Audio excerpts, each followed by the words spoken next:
Dear students, अस्सलाम वालेकुम।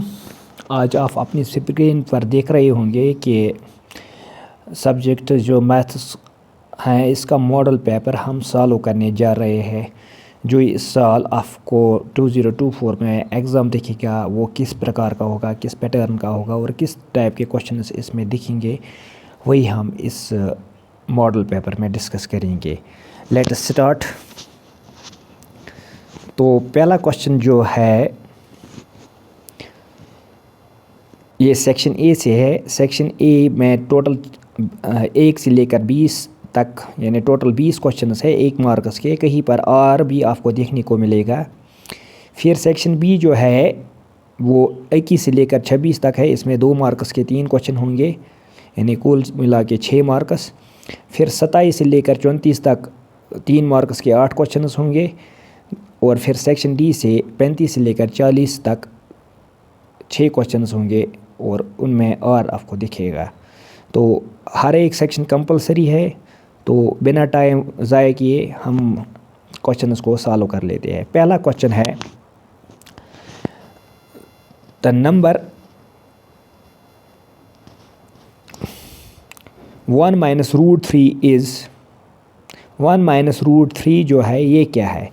1 तो रेशनल नंबर है, रूट 3 को ब्रेक नहीं किया, इसका रूट हम ब्रेक नहीं कर सकते। तो याद रखिएगा सिंपल तरीके से, the difference between a rational number and an irrational number is always irrational.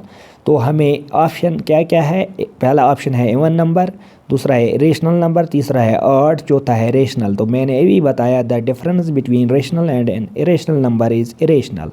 तो इसका ऑप्शन नंबर बी इसका सही ऑप्शन है। ऑप्शन नंबर बी जो है ये इसका सही ऑप्शन है, यानी कि difference between rational and an irrational number होता है इरेशनल। अब हम दूसरे क्वेश्चन की ओर आते हैं। दूसरा क्वेश्चन इस तरीके से है, graph of polynomial is given. Graph दिया गया है, हमें देखना है कि इसने एक्स एक्सिस को कितनी जगह काटा है। जितनी जगह ये काट रहा होगा उतने ही ज़ीरोज़ इसके कहलाएंगे। तो सिंपल तरीके से याद रखें, इसने एक्स एक्सिस को 4 जगहों पर काटा है। तो इसके कुल जो ज़ीरोज़ रहेंगे, नंबर ऑफ़ ज़ीरोज़ यहाँ पर ऑफ पॉलिनोमियल के होंगे 4। तो ऑप्शन नंबर डी इसका सही ऑप्शन है। अब इसके बाद जो क्वेश्चन नंबर 3 है ये पेयर ऑफ लीनियर इक्वेशंस से लिया गया है और इसमें 4 ऑप्शंस दिए गए हैं। हमें देखना है इसका ग्राफ कैसे रहेगा। पैरेलल हम जानते हैं तब होता है पैरेलल जब नो सॉल्यूशन होता है, और इंटरसेक्टिंग तब होता है, इंटरसेक्टिंग का मतलब इंटरसेक्टिंग एट वन पॉइंट, ये तब होता है जब यूनिक सॉल्यूशन होता है। और कोइंसिडेंट तब होता है ग्राफ, कोइंसिडेंट का मतलब है दोनों का ग्राफ एक ही लाइन पर दिखता है। तो वो तब होता है जब इन्फिनाइट नंबर ऑफ सॉल्यूशंस हो। और चौथा ऑप्शन नन है। तो हमें कैसे मालूम पड़ेगा इसका ग्राफ क्या रहेगा। तो इसके लिए हमें यहाँ पर रेशियोज़ का कंपैरिजन करना होगा। जब हम यहाँ देखेंगे कंपैरिजन ऑफ रेशियोज़, तो यहाँ A1 का value A1 divide by A2 जो दिखेगा, A1 डिवाइड बाई A2 वो 2 डिवाइड बाई 6 आएगा, 2 डिवाइड बाई 6। फिर हम काटने के बाद इस का जो रेशियो रहेगा वो 1/3 रहेगा। तो A1 डिवाइड बाई A2 हमें आ गया 1 डिवाइड बाई 3 के बराबर। अब हम B1 डिवाइड बाई B2 को देखेंगे। B1 डिवाइड बाई B2 जो है ये किसके बराबर आएगा। B1 का वैल्यू यहाँ पर जो है B1 का वैल्यू वो -1 है। तो B1 डिवाइड बाई B2 जब हम कैलकुलेट करेंगे तो ये -1 डिवाइड बाई -3 आएगा। तो माइनस और जो माइनस और माइनस है ये कट हो जाएगा। तो फिर माइनस और माइनस जब कैंसिल हो जाएगा तो ये B1 डिवाइड बाई B2 का रेशियो 1/3 कहलाएगा। अब इसके बाद हम आते हैं C1 डिवाइड बाई C2 की ओर। C1 का value C1 divide by C2 का रेशियो यहाँ रहेगा 9 डिवाइड बाई 10 के बराबर। तो इसका मतलब पहले 2 रेशियोज़ आपस में बराबर आ गए, तीसरा इसके बराबर नहीं है। जब पहले 2 रेशियोज़ आपस में बराबर होते हैं और तीसरा पहले 2 के बराबर नहीं होता है तो हम कहते हैं नो सॉल्यूशन होता है। तो नो सॉल्यूशन में ग्राफ जो रहता है पैरेलल रहता है। पैरेलल का मतलब ही ये पैरेलल लाइंस आपने कंसेप्ट पढ़ा है जो कहीं पर मीट नहीं हो रही है। जब कहीं पर लाइंस मीट ही नहीं हो रही है तो इनका सॉल्यूशन कोई काम नहीं होगा। तो ये इसका ऑप्शन नंबर ए सही रहेगा। अब हम क्वेश्चन नंबर 4 की ओर आते हैं, जो एपी से लिया गया है। एपी आप जानते हो, जो एपी कहते हैं हम अर्थमेटिक प्रोग्रेशन को। अर्थमेटिक प्रोग्रेशन में हमें कॉमन डिफरेंस का ख्याल रहना चाहिए, तो यानी कि जिसमें कॉमन डिफरेंस हर जगह सेम हो, उसी सीक्वेंस को हम एपी कहते हैं। और याद रहे, every AP is a sequence but every sequence is not an AP. अब क्वेश्चन कह रहा है 30th टर्म ऑफ एपी 1074 क्या होगी। 30th टर्म, जो 30वीं टर्म इसकी क्या है वो क्या रहेगी। A30 जो होता है, A30 हम शॉर्ट तरीके से A30 जब सॉल्व करेंगे, A30 होता है A1 + 29D के बराबर। तो A1 का वैल्यू यहाँ पर है 10 और 29 × D कॉमन डिफरेंस। ये अगर हम AP की ओर गौर करेंगे, ये पहली टर्म 10 है, दूसरी 7 है, तीसरी 4 है, तो ये 3 के हिसाब से डिक्रीज़ हो रही है, तो कॉमन डिफरेंस यहाँ पर -3 कहलाएगी।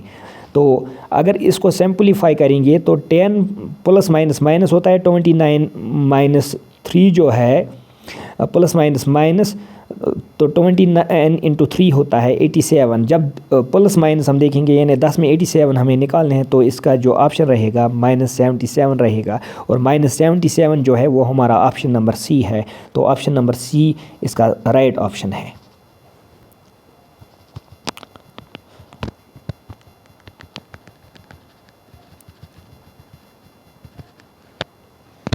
ऑप्शन नंबर सी इसका राइट ऑप्शन है, यानी -77। अब क्वेश्चन नंबर 5 को गौर से देखिएगा। ये एक ट्रिग्नोमेट्री से लिया गया है, बढ़िया सा क्वेश्चन है। क्वेश्चन इस तरीके से है, sin² 25 plus cos² 25 is equal to. sin² 25 और cos² 25 को जब सम अप करेंगे, हम जानते हैं आइडेंटिटी को, sin² A plus cos² A, हम जानते हैं आइडेंटिटी को, sin² A plus cos² A होता है 1 के बराबर। तो जब ये 1 के बराबर होता है, हमें नीचे डायरेक्ट 1 नहीं दिया गया है, हमें ट्रिग्नोमेट्रिक रेशियोज़ का यूज़ करना है। तो ट्रिग्नोमेट्रिक रेशियोज़ यूज़ करने के लिए हमें यहाँ पर देखना है कौन सा ऑप्शन इसका सही रहेगा। जो ऑप्शन दिए गए हैं वो sin 30 है, sin 90 है, cos 90 है और sin 0 है। और हम जानते हैं sin 90 होता है 1 के बराबर। तो इसका ऑप्शन नंबर जो बी है वो राइट ऑप्शन है, यानी ऑप्शन नंबर बी इसका सही आंसर रहेगा, क्योंकि sin² 25 प्लस cos² 25 भी 1 होता है और sin 90 भी 1 ही रहेगा।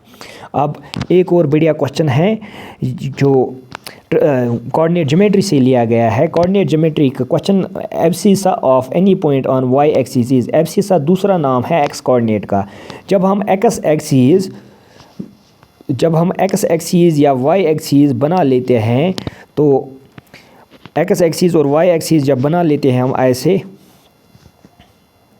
एक्स एक्सिस या वाई एक्सिस जब बना लेते हैं हम ऐसे, तो हमें मालूम, समझ लीजिए यहाँ पर कोई पॉइंट 3 है, तो ये असल में इसका जो वैल्यू है ये असल में 0,3 रहेगा, क्योंकि एक्स एक्सिस पर एक्स का वैल्यू मौजूद होता है। और यानी कि हम शॉर्ट तरीके से ये याद रखेंगे, जो एक्स एक्सिस होती है इसमें कोई भी नंबर होता है एक्स एक्सिस में ऑफ द फॉर्म a,0 और वाई एक्सिस पर होता है number of the form 0,a।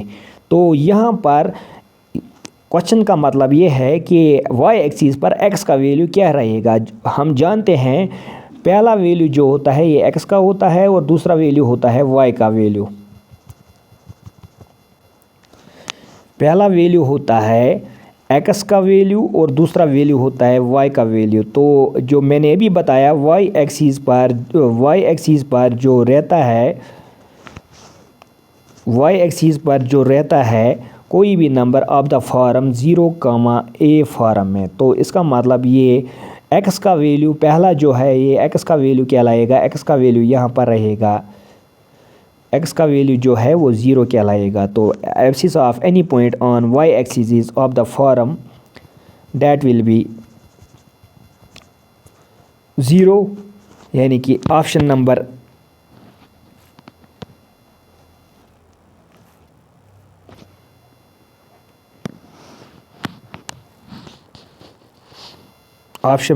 ए इसका राइट ऑप्शन है।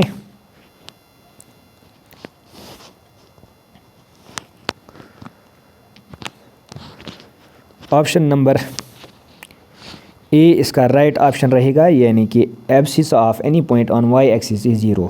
अब एक और बढ़िया क्वेश्चन है, इसमें एवं बच्चों के इसके साथ साथ टीचर्स में भी कन्फ्यूजन रहता है कि HCF ऑफ 0,2 क्या रहेगा।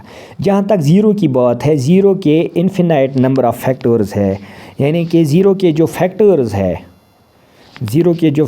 है वो इन्फिनाइट हैं। 0 के फैक्टर्स जो है वो इन्फिनाइट है। फैक्टर्स ऑफ 0 जो है वो इन्फिनाइट है, इन्फिनाइट फैक्टर्स है इसके।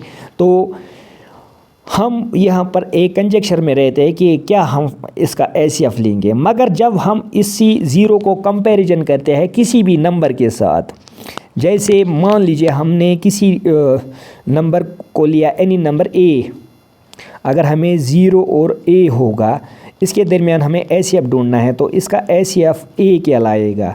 क्यों, मैं आपको एग्जांपल देता हूँ। जैसे यहाँ पर 0,2 आया है, हमें HCF ऑफ 0,2 बताना है, तो यहाँ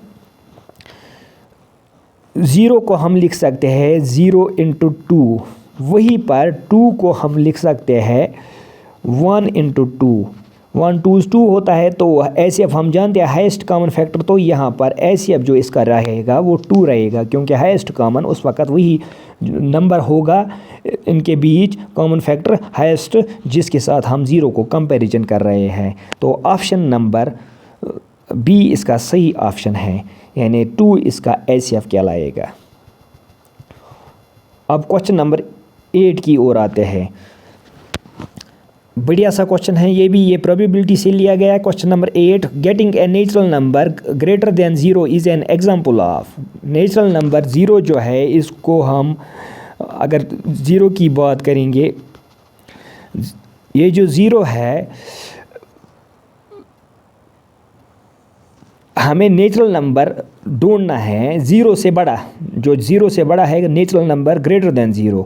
सीधी सी बात है, 0 से बड़ा जो भी हम देखेंगे नेचुरल नंबर वो बड़ा ही होता है, क्योंकि जो भी हम 0 से आगे जाएंगे 1 2 3 4 तो हमें नेचुरल नंबर देखने को मिलेगा। तो सीधी सी बात है, ये श्योर इवेंट की एग्जांपल है, तो इसका ऑप्शन नंबर सेकंड सही रहेगा, यानी getting a natural number greater than 0 is an example of sure event. तो श्योर इवेंट इसका राइट ऑप्शन है, यानी ऑप्शन नंबर बी। अब क्वेश्चन नंबर 9 की ओर देखिए। क्वेश्चन नंबर 9 जो है वो इस तरह का है, 3 times volume of right circular cone is and radius और इज इक्वल टू। हमें इसके लिए पहले रिलेशन होनी चाहिए मालूम। रिलेशन क्या है? रिलेशन क्या है कोन और सिलेंडर के बीच? अगर हम एक कोन और एक सिलेंडर को लेंगे, मगर कंडीशन ये होनी चाहिए कि दोनों में हाइट एक जैसी हो, हाइट सेम रहनी चाहिए और रेडियस भी सेम रहनी चाहिए, तो तब हम कहेंगे जो वॉल्यूम ऑफ कोन होगा, वॉल्यूम ऑफ कोन वो होगा equal to 1/3 volume of cylinder के बराबर। वॉल्यूम ऑफ कोन जो होगा वो 1/3 वॉल्यूम ऑफ सिलेंडर के बराबर होगा।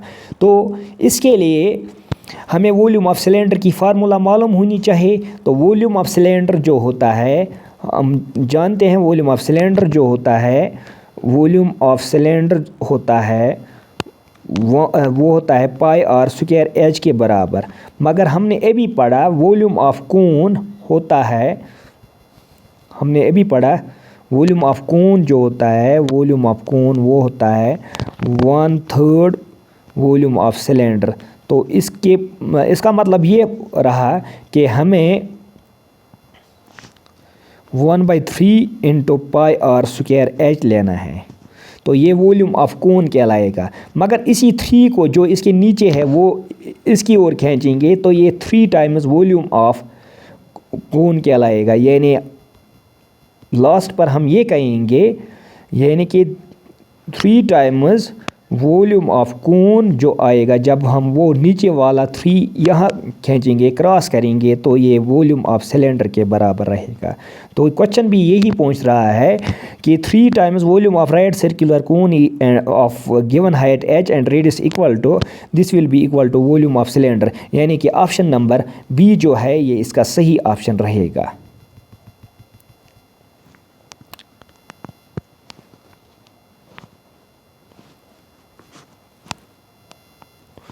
ऑप्शन नंबर बी जो है ये इसका सही ऑप्शन रहेगा, यानी वॉल्यूम ऑफ सिलेंडर के बराबर होता है of same height and same radius.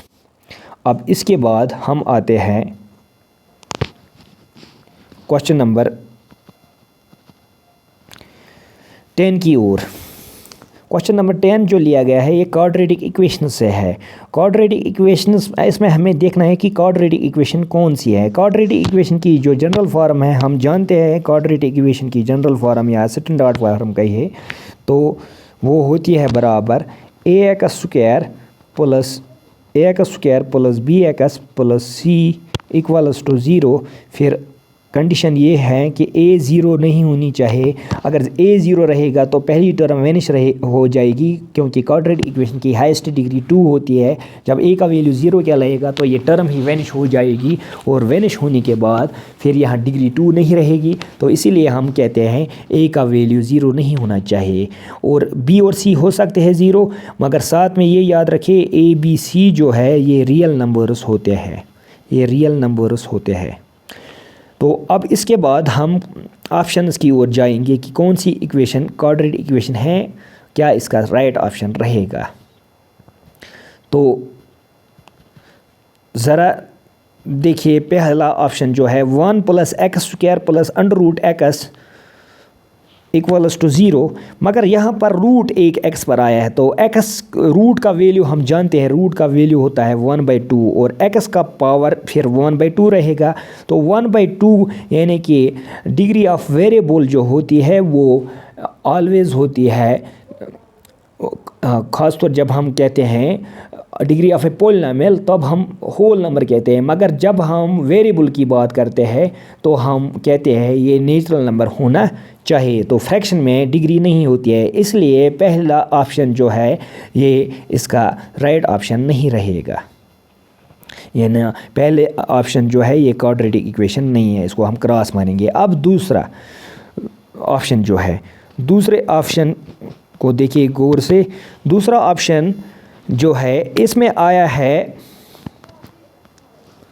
x-1 का whole square equals to x-2 का स्क्वायर, मगर जब हम दोनों ओर नज़र खींचेंगे, इस तरह भी स्क्वायर है, इस तरह भी स्क्वायर है, जब दोनों ओर सेम पावर होते हैं तो वो कैंसल आउट होते हैं, स्क्वायर और स्क्वायर कट होगा। तो जब स्क्वायर ही ख़त्म हुआ तो ये क्वाड्रेटिक इक्वेशन नहीं रहेगी। तो इसका मतलब ये है कि इसको क्वाड्रेटिक इक्वेशन नहीं कह सकते। तो ऑप्शन नंबर जो बी है ये बी क्वाड्रेटिक इक्वेशन नहीं है। अब तीसरे ऑप्शन की ओर आते हैं, ये तीसरे ऑप्शन को भी गौर से देखेगा, ऑप्शन नंबर सी। जब हम यहाँ x और x को मल्टीप्लाई आपस में करेंगे, x इंटू x, तो ये x² कहलाएगा। फिर ये वाला x² और यहाँ का x² कट होगा, तो जब ये कट ही हो गया दोनों तरफ से तो ये क्वाड्रेटिक इक्वेशन फिर नहीं रही। तो लिहाजा ऑप्शन नंबर सी भी सही नहीं है। ऑप्शन नंबर सी भी नहीं राइट ऑप्शन है इसका, तो ये भी गलत ऑप्शन है। तो इसको भी हम क्रॉस मारेंगे। अब हम ऑप्शन नंबर डी की ओर आते हैं। ऑप्शन नंबर डी, इसमें हम अगर 5 को इस तरफ लाएंगे ये x², फिर ऑप्शन जब हम ये 5 को इस तरफ लाएंगे तो ये फिर इस तरह इक्वेशन बनेगी x², फिर जब 5 इस तरफ लाएंगे तो ये -5 क्या लाएगा, 2 में 5 काटेंगे तो 3x² - 3 इक्वल्स टू 0 रहेगा। ये this is a quadratic equation because highest degree remains 2 and but this is incomplete in middle, यानी मिडल टर्म इसमें एब्सेंट रहेगी, मगर ये क्वाड्रेटिक इक्वेशन है। लिहाजा ऑप्शन नंबर डी जो है ये इसका राइट ऑप्शन है।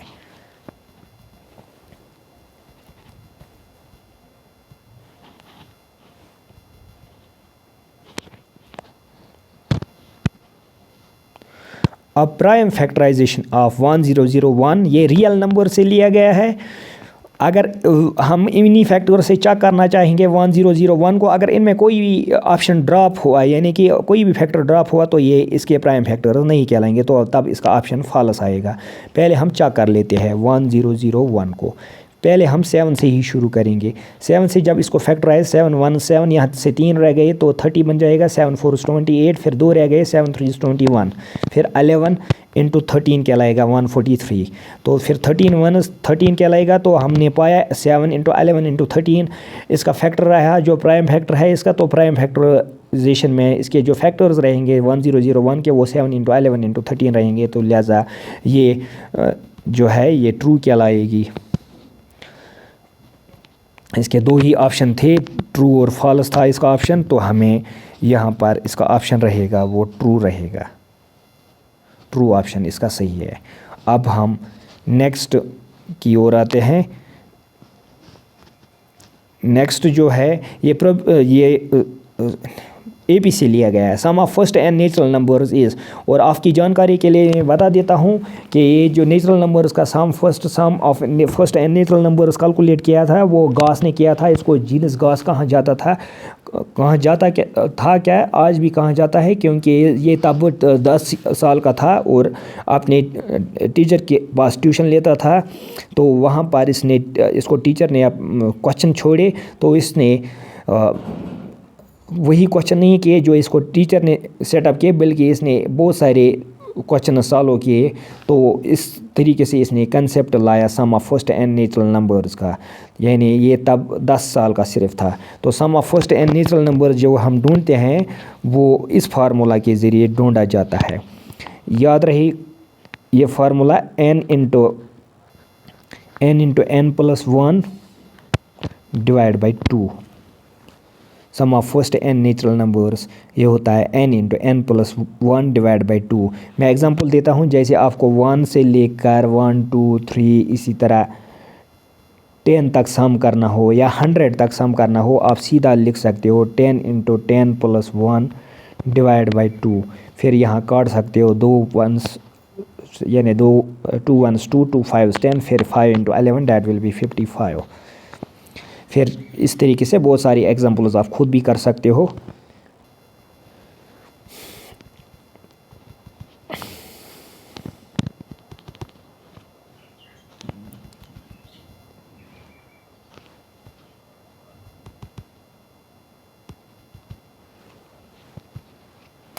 अब नेक्स्ट क्वेश्चन जो है वो है sum of first N natural numbers, question number 13 जो है ये प्रोबेबिलिटी से लिया गया है। और आपको याद होगा कम्प्लीमेंट्री इवेंट्स से ये रिलेवेंट क्वेश्चन है।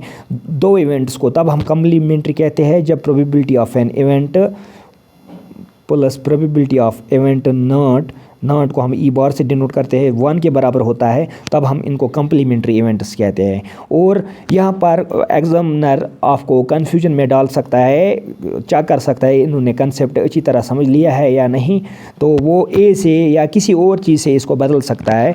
तो यहाँ पर इसने कहा है आप बताइए ये ट्रू और फॉल्स है। अगर प्रोबेबिलिटी ऑफ ए जो है यानी कि ए का मतलब इवेंट यहाँ 1/2 और नॉट ए का 1/2, तो हमें देखना है अगर इनका सम वापस में 1 के बराबर आता है तो ये ट्रू है, अगर नहीं आता है तो ये फॉल्स कहलाएगा। अगर हम गौर से देखेंगे ये जो probability of event plus probability of not event जो है ये 1/2 दोनों का वैल्यूज़ है 1/2। तो 1/2 और 1/2 को जब आपस में ऐड करेंगे तो वो आधा और आधा मिला के एक ही बन जाएगा। लिहाजा ये कम्प्लीमेंट्री इवेंट्स का सम बनाता है, लिहाजा ये ट्रू रहेगा। ये इसका ऑप्शन जो है ये ट्रू रहेगा, क्योंकि यहाँ पर 1/2 प्लस 1/2 जो आता है 1/2 प्लस 1/2 जो आएगा वो 1 के बराबर ही आएगा, लिहाजा इसका ऑप्शन ट्रू रहेगा।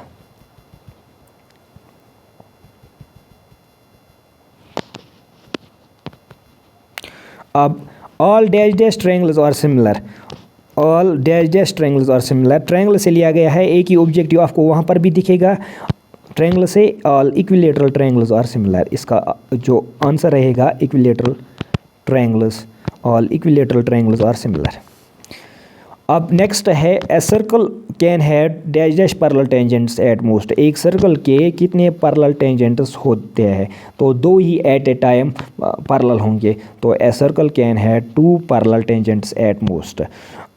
अब क्वेश्चन नंबर 16 है write the formula for finding the N terms of finding the sum of. Sum है यहाँ पर, अगर nth टर्म कह दिया होता तो nth टर्म ऑफ AP कैसे हम ढूंढते हैं, तो वो होता है A1, इसको जनरल टर्म भी कहा जाता है या इसको लास्ट टर्म ऑफ AP भी कहा जाता है। कैसे कैलकुलेट करते हैं, वो A1 प्लस या A1 plus n-1 into D. मगर यहाँ सम कह रहा है, सम जो AP के अंदर हम ढूंढते हैं, क्वेश्चन नंबर 16 की बात मैं कर रहा हूँ, सम जो हम ढूंढते हैं AP के अंदर, इसके लिए हम 3 फार्मूल्स का यूज़ करते हैं। मगर बेसिक फार्मूला ये है Sn equals to n/2 2A1 plus n-1 into D, ये इसका ऑप्शन रहेगा। ये इस तरीके से हम ये कैलकुलेट करते हैं। मगर 2 फार्मूला और भी है, Sn equals to n/2 A1 plus An, ऐसे भी हम ढूंढते हैं। ये तब हम ढूंढते हैं तब हम ये फार्मूला यूज़ करते हैं जब हमें पहली टर्म और लास्ट टर्म भी मालूम हो। और तीसरी फार्मूला इसके लिए है वो n/2 equals to Sn equals to n/2 into A1 plus L। ये तब हम यूज़ करते हैं जब हम पहली टर्म और L में लास्ट टर्म दी गई हो, तब हम ये क्वेश्चन नंबर 16 की बात मैं कर रहा हूँ। Write the formula for sum to n terms, ये इसी की 3 फार्मूलाज है। अब क्वेश्चन नंबर 17, ये जो क्वेश्चन नंबर 17 है, ये linear pair of linear equation in 2 variables से लिया गया है। हमें ये चेक करना है कि इनमें क्या ये लीनियर इक्वेशन इन 2 वेरिएबल्स की एग्जांपल है या नहीं। आपको इसमें ख्याल ये रखना है कि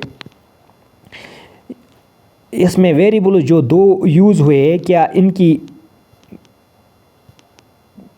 साइन क्या है।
अब क्वेश्चन नंबर 17 जो है, इसमें हमें ये देखना है कि √2x plus √3y equals to 4 is linear equation in 2 variables. इसमें हमें इसी बात का ख्याल रखना है, ये जो वेरिएबल्स यूज़ हुए हैं, क्या इनकी डिग्री 1 रही या नहीं।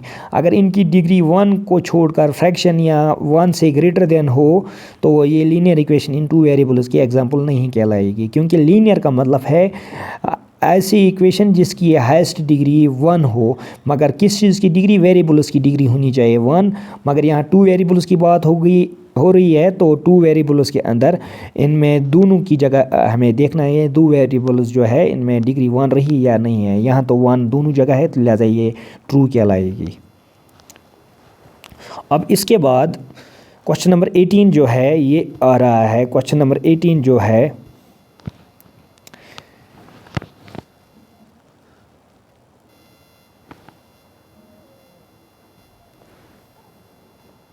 क्वेश्चन नंबर 18 है sin 30 plus cos 60 is equal to tan 45। sin 30 और cos 60 जो होता है, ये होता है इक्वल टू tan 45 के बराबर, हमें देखना है ये क्या ये सही है या गलत। इसके लिए हमें मगर मालूम होना चाहिए sin 30 cos 60 और tan 45 का वैल्यू। तो देखिए क्या होता है sin 30 और cos 60 का वैल्यू। sin 30 और cos 60 का वैल्यू जो है ये आपस में बराबर होते हैं, दोनों का वैल्यू 1/2 होता है। तो जब हम 1/2 को 1/2 के साथ ऐड करेंगे तो वो 1 आएगा, और 1 जो होता है वैल्यू होता है tan 45 का। तो इसका मतलब इनका सम जो होगा वो tan 45 के ही बराबर आएगा, लिहाजा इसका जो राइट ऑप्शन है वो ट्रू रहेगा।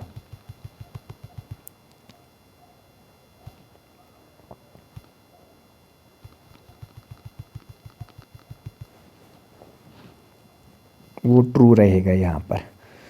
अब नेक्स्ट है इसका और sine A equals to cos A where A is an acute angle. Sine A होता है कॉस ए के बराबर, मगर ए है एक एक्यूट एंगल। ये कब होता है, ये हम जानते हैं sine A and cos A is equal to only at proper that is 45 only this value यानी कि 45 पर साइन ए और कॉस ए आपस में बराबर होता है। अब question number 19, calculate the mean of first 10 natural numbers. Mean हम जानते हैं, मीन को हम डिनोट करते हैं एक्स बार से। मीन होता है एक्स बार, मीन को हम डिनोट करते हैं एक्स बार से। X bar equals to sum of observations divide by number of observations. जब हम क्वेश्चन की ओर देखेंगे तो हम क्वेश्चन में पा है कि फर्स्ट 10 नेचुरल नंबर्स का सम। अभी हमने ऊपर एपी के अंदर क्वेश्चन आया था सम, मैंने एग्जांपल दी, तो सम पहले 10 नेचुरल नंबर्स का 55 आता है, और 10 की बात हो रही है, 10 नहीं तो 55 divide by 10 that will be 5.5 आएगा। यानी कि mean of first 10 natural numbers जो रहेगा वो 5.5 रहेगा, क्योंकि 55/10 वो 5.5 के बराबर आता है। अब मैं यहाँ भी लिख डालता हूँ mean of first 10 natural numbers. तो याद रखें mean of first 10 natural numbers जो होता है वो होता है 5.5 के बराबर। अब हमें क्वेश्चन नंबर 20 है, write the formula for mean group data. Formula for mean group data वो होता है summation of fi xi divide by summation of fi। Summation क्या है, ये समेशन का मतलब सम हो गया, फ्रीक्वेंसी और ऑब्जर्वेशंस को प्रोडक्ट करके फिर इनका सम करके फिर नीचे फ्रीक्वेंसीज़ के सम से डिवाइड करना। तो इस तरीके से हम मीन ऑफ ग्रुप डाटा ढूंढते हैं। अब इसका आर हम देखते हैं, क्वेश्चन नंबर 20 का आर जो सेक्शन ए का लास्ट क्वेश्चन है। क्वेश्चन नंबर 20 का आर इस तरीके से है, मोड ऑफ ऑब्जर्वेशंस क्या है। यहाँ पर ये सैम्पल सा क्वेश्चन है, मोड ऑफ ऑब्जर्वेशंस। यहाँ आपने क्लास 9th में भी पढ़ा है, मोड जो है, मोड को हम मोस्ट ओकरिंग फ्रीक्वेंसी कहते हैं, यानी कि डाटा में जो ज़्यादा बार आया होगा उसी को हम यहाँ मोड कहलाएंगे। तो यहाँ पर 2 ज़्यादा दफ़ा आया है, तो इस मोड ऑफ दिस ऑब्जर्वेशन जो गिवन डाटा है इसका मोड जो है ये 2 रहेगा। अब जाते जाते मैं आपको कुछ इम्पॉर्टेंट फार्मूलाज दे के जाता हूँ। डिस्टेंस फार्मूला जो है, फाइंडिंग डिस्टेंस बिटवीन 2 पॉइंट्स या more than 2, that is x2 minus x1 का होल स्क्वायर प्लस है y2 माइनस y1 का होल स्क्वायर। तो आपको यहाँ पर यही बात याद रखनी है कि रूट के अंदर दोनों वैल्यूज़ रहेंगे, यानी फिर से मैं रिपीट कर रहा हूँ, under root of x2 minus x1 का होल स्क्वायर फिर प्लस y2 माइनस y1 का होल स्क्वायर। ये डिस्टेंस फार्मूला है। अब इसके बाद सेक्शन फार्मूला जो हम कोऑर्डिनेट ज्योमेट्री के अंदर यूज़ करते हैं,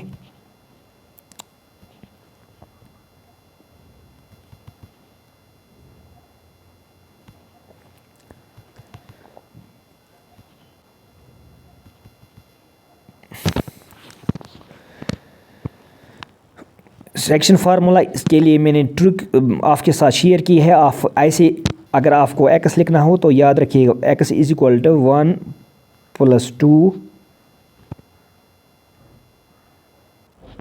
सॉरी 1+2 नहीं है, ऐसे आपको लिखना है x is equal to 1 2 + 2 1 divide by 1+2।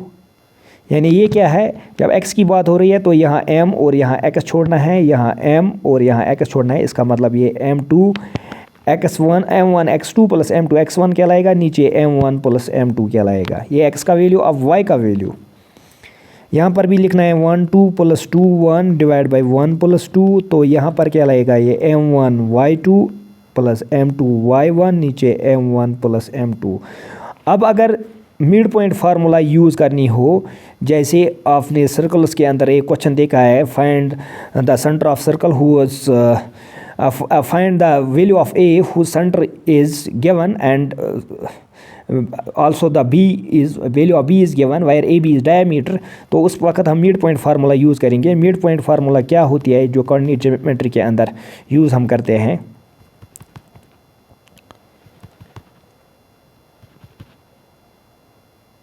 Mid point formula इस तरीके से है। मिड पॉइंट फार्मूला जो है वो इस तरीके से है। अगर x ढूंढना हो तो x1 + x2 डिवाइड बाई 2, फिर y का value y1 + y2 divide by 2। इसी तरह मैं आपको थोड़ा स्टैटिस्टिक्स का बता देता हूँ, कुछ इंपॉर्टेंट फार्मूलाज।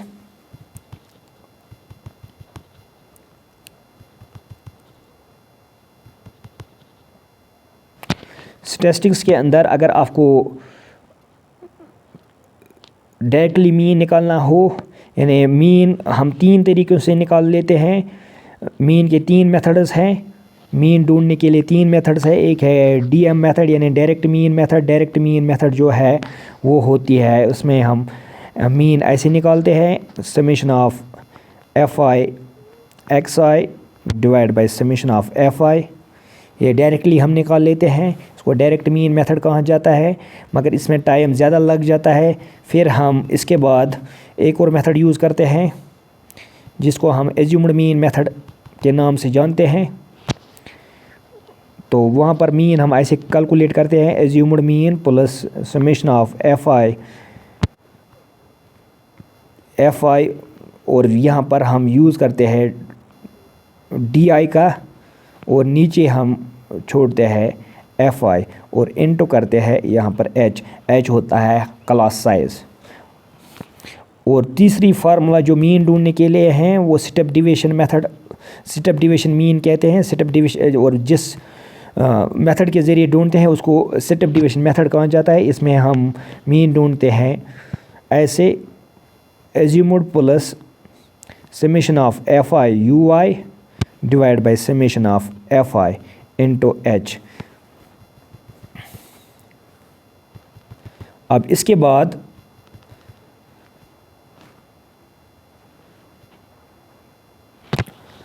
हम एक एम्पेरिकल, फिर हम मोड की ओर आते हैं। मोड के लिए हम मॉडल क्लास ढूंढते हैं, और मोड कैलकुलेट करने के लिए फार्मूला है limit plus f1 minus f0 divide by 2f1 minus f0 f2 into h। ये हम यूज़ करते हैं वहाँ पर मोड कैलकुलेट करने के लिए।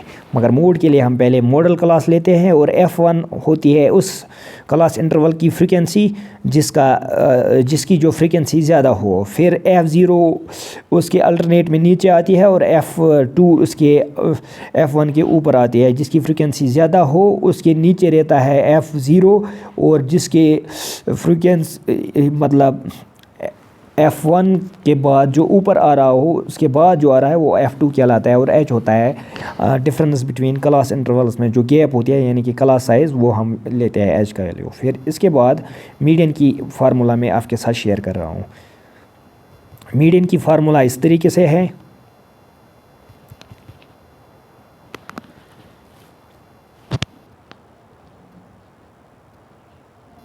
मीडियन की फार्मूला इस तरीके से है।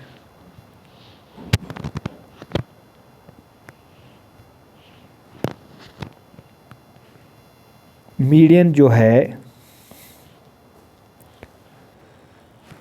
वो होता है limit plus N divide by 2 minus cumulative frequency in divide by हम करते हैं एफ इंटू एच, मगर यहाँ थोड़ी टेक्निकी कारण की मैं आगे नहीं जा सका, तो नेक्स्ट टाइम मैं आपके साथ सेक्शन बी जो पेपर का है, मॉडल पेपर का सेक्शन बी, वो आपके साथ डिस्कस करूँगा। होप आपने अच्छी तरह अंडरस्टैंड किया होगा। Thanks, have a nice day.